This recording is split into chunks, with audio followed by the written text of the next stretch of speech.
नमस्कार। Political page में आप सभी लोगों का स्वागत है। अयोध्या में राम मंदिर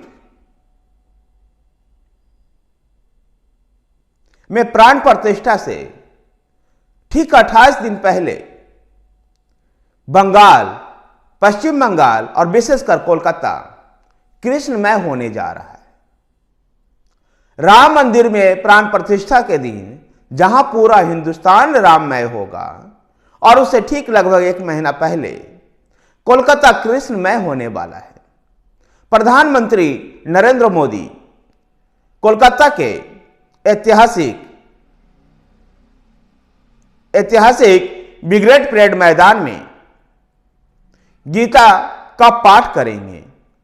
1 लाख लोगों के साथ गीता का यह पाठ करेंगे। यद्यपि यह कार्यक्रम कोई राजनीतिक कार्यक्रम नहीं है, एक सांस्कृतिक कार्यक्रम है जिसमें प्रधानमंत्री नरेंद्र मोदी के साथ पश्चिम बंगाल के राज्यपाल सीवी आनंद बोस और पश्चिम बंगाल के मुख्यमंत्री ममता बनर्जी को भी बुलाया जाएगा। यद्यपि इस बात की संभावनाएं कम है कि ममता बनर्जी इसमें शामिल होंगी, क्योंकि प्रधानमंत्री नरेंद्र मोदी के साथ वो मंच शेयर कर अपने मुस्लिम वोटरों को नाराज नहीं करना चाहिए।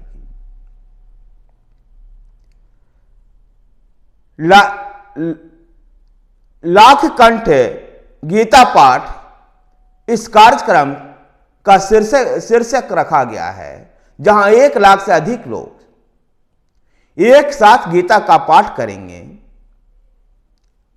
और इसको आयोजित कर रहा है अखिल भारतीय सांस्कृतिक परिषद। भारतीय जनता पार्टी के नेता और कार्यकर्ताओं को भी आने को कहा गया है, लेकिन उनसे यह अनुरोध किया गया है किसी भी प्रकार से भारतीय जनता पार्टी का झंडा और बैनर लेकर के न आए।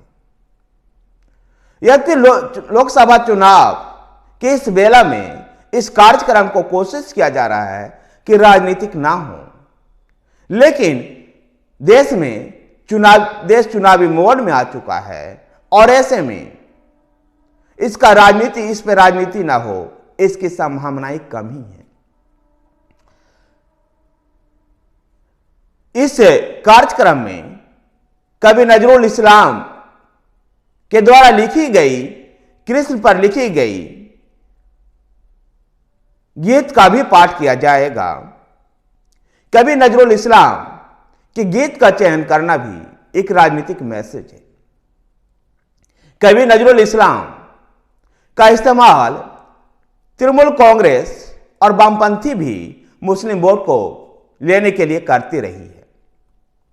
ऐसे में अखिल भारतीय संस्कृत परिषद ने कवि नजरुल इस्लाम के गीत का भी चयन इस गीता पाठ से पहले उनके गीतों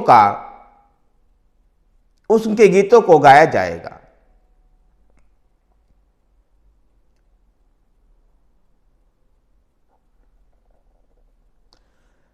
अखिल भारतीय संस्कृत परिषद के द्वारा आयोजित इस सम्मेलन के बारे में, इस सभा के इस कार्यक्रम के बारे में निर्गुणानंद ने कहा है कि इसका राजनीतिक संबंध नहीं है, लेकिन जैसा चुनाव के समय है उसको देख करके ऐसा लगता नहीं है कि इसका राजनीतिक प्रयोग नहीं होगा। द्वारका मठ के शंकराचार्य स्वामी सदानंद सरस्वती भी प्रधानमंत्री नरेंद्र मोदी के साथ मंच पर मौजूद होंगे।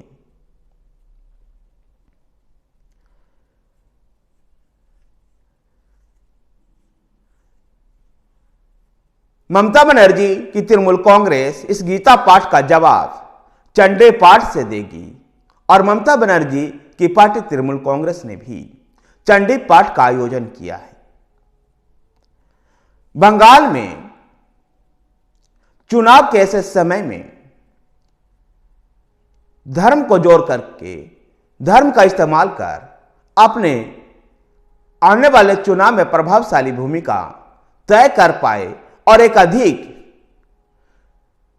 अपने चुनाव अभियान को और अधिक विस्तार दे सके, ऐसा यह पहला प्रयास भी नहीं है। इससे पहले भी इस तरह का प्रयास होते रहे। याद कीजिए कि 2021 के विधानसभा चुनाव से पहले किस प्रकार से दुर्गा पूजा पंडालों में ममता बनर्जी ने 70 हजार रुपये दिया, वही दीघा में पुरी की तर्ज पर जगन्नाथ मंदिर बनाने का घोषणा की और जिसका फायदा 2021 के बंगाल विधानसभा चुनाव में ममता बनर्जी और तृणमूल कांग्रेस को मिला। बंगाल में पहले भी आजादी की लड़ाई के दौरान भी, स्वाधीनता संघर्ष के दौरान भी दुर्गा पूजा का इस्तेमाल किया गया। ऐसे में अब गीता पाठ के माध्यम से पश्चिम बंगाल में भारतीय जनता पार्टी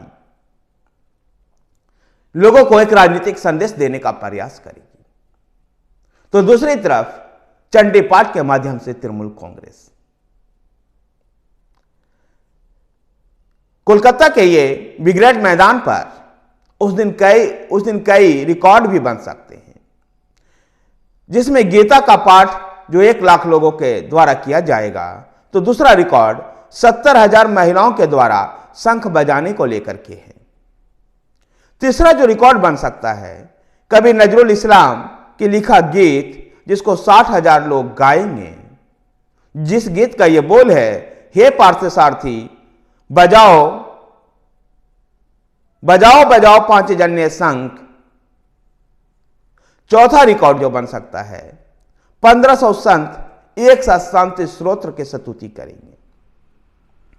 इस मंच के माध्यम से प्रधानमंत्री नरेंद्र मोदी और बीजेपी जहां सांस्कृतिक राष्ट्रवाद को हवा दे सकती है और इस सांस्कृतिक राष्ट्रवाद को हवा दे करके देश में आगामी लोकसभा चुनाव के लिए एक माहौल बना सकती है, वहीं बंगाल में तृणमूल कांग्रेस के लिए एक चुनौती पेश कर सकती है। बंगाल में गीता पाठ और चंडी पाठ के माध्यम से बंगाल के वोटरों को साधने का प्रयास किया जा रहा है, तो वही कभी नजरुल इस्लाम के माध्यम से बंगाल के मुस्लिम वोटरों को साधने का प्रयास किया जा रहा है। बंगाल में आगामी लोकसभा चुनाव में गीता पाठ और ये चंडी पाठ का वहां के चुनाव परिणाम में क्या प्रभाव डालता है, ये देखना दिलचस्प होगा। धन्यवाद साथियों। अगर आपको वीडियो पसंद आए तो वीडियो को लाइक कीजिए, शेयर कीजिए। हमारे साथ बने रहने के लिए हमारे चैनल पॉलिटिकल पिच को सब्सक्राइब कीजिए। धन्यवाद।